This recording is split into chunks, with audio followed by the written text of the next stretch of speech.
মুনাফিক সম্পর্কে আল্লাহ পাক রব্বুল আলামিন বলেন, ইন্নাল মুনাফিকিনা ফিদ দারকিল আসফালি মিনান নার। মুনাফিকের জায়গা হচ্ছে জাহান্নামের সর্বনিম্ন স্তরে, সবচেয়ে খারাপ জায়গার মধ্যে জায়গা হলো মুনাফিকের জায়গা। তাহলে মুনাফিকের স্বভাব কিন্তু আমাদের মধ্যে আছে।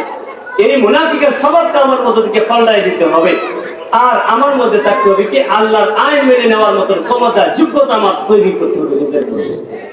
আল্লাহ পাক রব্বুল আলামিন কুরআনুল কারীমের মধ্যে বলেন, আল্লাযীনা ইম্মাক্কানাহুম ফিল আরদি আকামুস সালাতা ওয়া আতাউয যাকাতা ওয়া আমারু বিল মা'রুফি ওয়া নাহাউ আনিল মুনকার ওয়ালিল্লাহি আকিবাতুল উমুর। সূরাতুল হজ 22 নম্বর সূরা 41 নম্বর আয়াত। আল্লাহ পাক রব্বুল আলামিন বলেন, আমি যদি আমার মুমিন পুরো বান্দাদেরকে ক্ষমতা দান করি, রাষ্ট্র ক্ষমতা, তাহলে তারা রাষ্ট্র ক্ষমতা পাওয়ার পর আমার মুমিন বান্দার উপরে 4টা কাজ আমি অর্পিত করলাম। কয়টা কাজ বলেন? কয়টা কাজ? 1 নম্বর কাজ হলো নামাজকে ফরজ করা হয়েছে। এই নামাজ রাষ্ট্রীয়ভাবে সারা দেশের মধ্যে আইন জারি করা হবে। প্রাপ্তবয়স্ক প্রত্যেকটা মানুষের নামাজ পড়তেই হবে। তোমাকে নামাজ বাধ্য হয়ে যাবে। আমরা নামাজের সময় চলে যা, আমরা নামাজ পড়তে পারি না। কিছু সংখ্যক মুসল্লি আমরা মসজিদে যাই নামাজ পড়ার জন্য, বাকি মুসল্লি আমরা রং তামাশায় ব্যস্ত হয়ে যাই, কাজে ব্যস্ত হয়ে যাই, আমরা নামাজ পড়তে পারি না। অথচ আমি দাবি করি মুমিন আমি, আর আমার জীবন আল্লাহকে দিয়ে দিলাম। এই জীবন দিয়ে আমি আল্লাহর হুকুমটা পালন করতে পারলাম না, ঠিক কিনা? সুতরাং আপনার উচিত হলো, আমার উচিত হলো, এই জীবন আমি আল্লাহর রাস্তায় কাটাবো।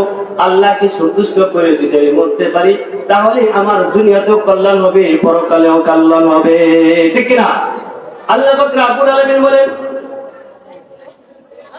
ইয়া আইয়ুহাল্লাযীনা আমানুত্তাকুল্লাহা হাক্কা তুকাতিহি ওয়া লা তামুতুন্না ইল্লা ওয়া আনতুম মুসলিমুন। সূরা আল ইমরান 102 নম্বর আয়াত, 3 নম্বর সূরা।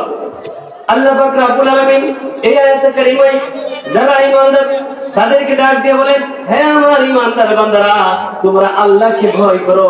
তাহলে বোঝা গেছে যে ঈমানদার বান্দাদেরকে আল্লাহ তাআলা ডাক দিয়ে বলছেন তোমরা আল্লাহকে ভয় করো।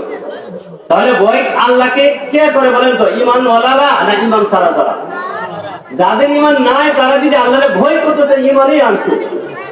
তাহলে ঈমান ওয়ালারা আল্লাহরে ভয় করে, এরপরে আল্লাহ বলছেন ঈমান ওয়ালারা তোমরা আল্লাহরে ভয় করো। এর মানে আমরা আল্লাহরে যেভাবে ভয় করি, মুখে মুখে ভয় করি, এই ভয়তে জান্নাতে যাওয়া যাবে না।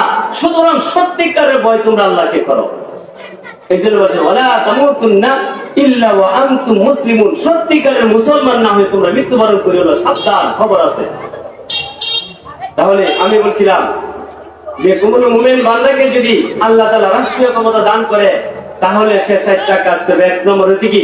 নামাজকে বাস্তবায়ন করার জন্য রাষ্ট্রীয়ভাবে ঘোষণা করতে হবে যে তোমাকে নামাজ পড়তে হবে, নামাজ ছাড়া তোমাকে রাখা যাবে না, নামাজ পড়তেই হবে। আচ্ছা, রাষ্ট্রীয়ভাবে ঘোষণা হলে কোন কাজ বাকি থাকে না। আপনার ঘুম থেকে ফজরের নামাজের আগে অটোমেটিক ভেঙে যাবে, কারণ পূজা যার মাথায় পূজা থেকে তার একটা টেনশন থেকে আমার তো নামাজ পড়তে হবে। 2 নম্বর কাজ হলো ওয়া আতাউয যাকাত। যাকাত, আল্লাহ তাআলা যাকাতের কথা কোরআনুল কারীমের মধ্যে প্রায় 36 বার বলছেন, নামাজের কথা প্রায় 82 বার বলছেন, যাকাত আদায় করার কথা বলছে আল্লাহ তাআলা, কিন্তু যাকাত রাষ্ট্রীয়ভাবে আদায়